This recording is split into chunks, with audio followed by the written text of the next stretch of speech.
Comment reconnaître un faux initié, un faux nganga? Je vais vous aider aujourd'hui avec des petites remarques. Je vais vous situer dans un contexte comme je le fais d'habitude. Je prends un exemple très simple. Tu vas chez un gangan parce que tu as un problème spécifique.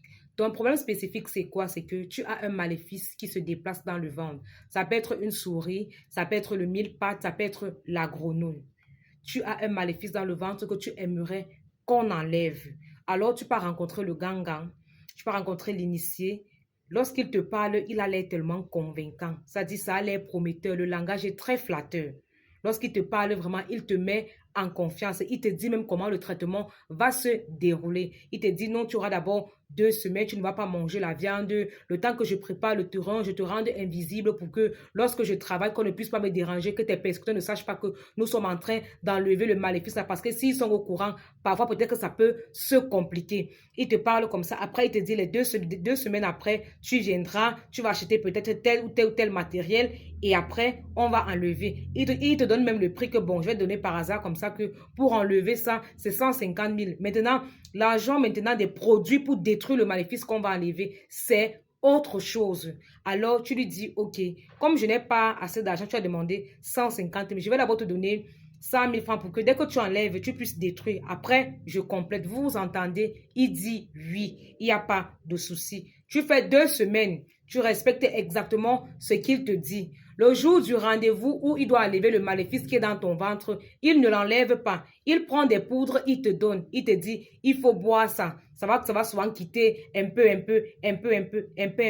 Là, déjà, d'abord, c'est une première erreur parce qu'il n'a pas respecté sa parole. Pourquoi? Parce qu'un vrai initié, lorsqu'il se rend compte qu'il y a eu un imprévu, il veut enlever le maléfice qui est dans le ventre et il y a un imprévu. Il t'appelle, il te dit, je croyais que le maléfice qui était dans ton ventre là, je pouvais l'enlever facilement, mais je me rends compte que c'est un maléfice qui est assez puissant et ce n'est pas le seul maléfice que tu as dans le ventre. Soit il te remet ton argent, soit il te demande plus de temps ou alors il te dit que bon, il faut d'abord qu'on te soigne, même s'il faut ajouter l'argent, sache que tu dois encore te préparer, mais je voulais te dire ce qui se passe réellement. Il te fait, je sais pas, il te dit réellement ce qui se passe. Il t'explique comme ça, là, voilà ce qu'un vrai initié fait. Celui-là, le jour qu'il doit enlever le maléfice, il n'enlève pas, il prend une poudre, il te donne, il te dit que il faut boire, tu reviens dans 2 semaines. Ton cœur est encore un peu confiant. Tu te dis que la poudre qu'on t'a donnée là, c'est pour affaiblir le maléfice. Comme ça, quand tu vas revenir dans 2 semaines, il sera mieux préparé et il va enlever le maléfice. Dès que tu arrives là-bas, il prend le savon, il te donne. Il prend le sel, il te donne. Commence à te laver avec ça. Comme tu as déjà pris la poudre là, le maléfice là est déjà quitté. Pourtant, toi, tu maîtrises ton corps. Tu ressens toujours le maléfice, comment ça bouge, comment ça fait comme le bébé. Quand tu veux lui expliquer pour lui dire que non, moi je ressens toujours ça. Vous dites que vous avez enlevé, j'ai bu les remèdes, mais je ressens toujours ça. Il va commencer à se fâcher en te disant que il maîtrise son travail, que oh, ce que tu ressens là, c'est l'illusion, c'est parce que tu étais habitué à ressentir cela, donc va attendre, fais ce qu'il te demande et tout le reste. Quand tu vas encore l'appeler pour te plaindre, il va commencer à te donner les faux rendez-vous. Après ça, certains te bloquent, ils changent même de numéro. Un faux gangan, tout ce qui te prescrit là, il ne va jamais respecter ça. Tout ce qu'il te dit qu'il va te faire pour te soigner, il ne respecte jamais ça. Il te dit, dès que je vais enlever le maléfice, je vais te protéger, je vais te blinder, je vais te faire le cercle de lumière pour que personne ne te voit plus et tout le reste là. Il ne te fait rien de tout ça. Il commence à te donner les huiles que tu connais sur le marché ou des trucs bizarres pour te calmer. Pourtant, il t'a déjà pris l'argent. Certains même t'appellent. Peut-être pour te dire que, comme tu vois là, vraiment, j'ai eu une attaque et tout le reste là, il faut que tu envoies l'argent pour qu'on achète les produits. Ça ne va pas ici. Il faut que je me protège. Il faut que je te protège. Les parfums là, on fait ceci. Tu prends l'argent, tu envoies. Ce n'est que des attaques.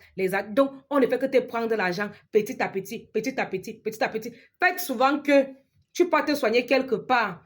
La première partie de ton argent que tu donnes, tu observes un peu le traitement. Si la personne respecte sa parole. Moi, je suis partie chez des papas, les grands-pères, que j'arrive là-bas, je lui pose mon problème. Il me dit que, à moi, ce que tu as là, ma qui doit, je ne soigne pas ça.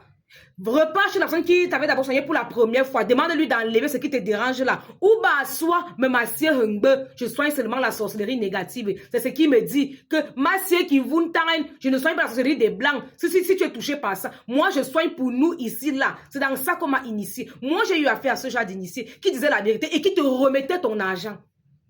Que non, je ne peux pas prendre ça parce que je ne peux pas effectuer le travail là. Mais aujourd'hui, on a affaire à des gens qui font des promesses que non, tu seras délivré, tu seras ceci, dans 3 mois, tes affaires vont rouler, tu pourras voyager. Et comme vous aimez entendre ça, vous aimez entendre les choses comme ça, vous vous laissez aller, vous donnez l'argent, c'est quand on est à 6 millions que tu peux ouvrir ta bouche pour parler. Faites attention. Voilà pourquoi je vous renvoie vers vos ancêtres.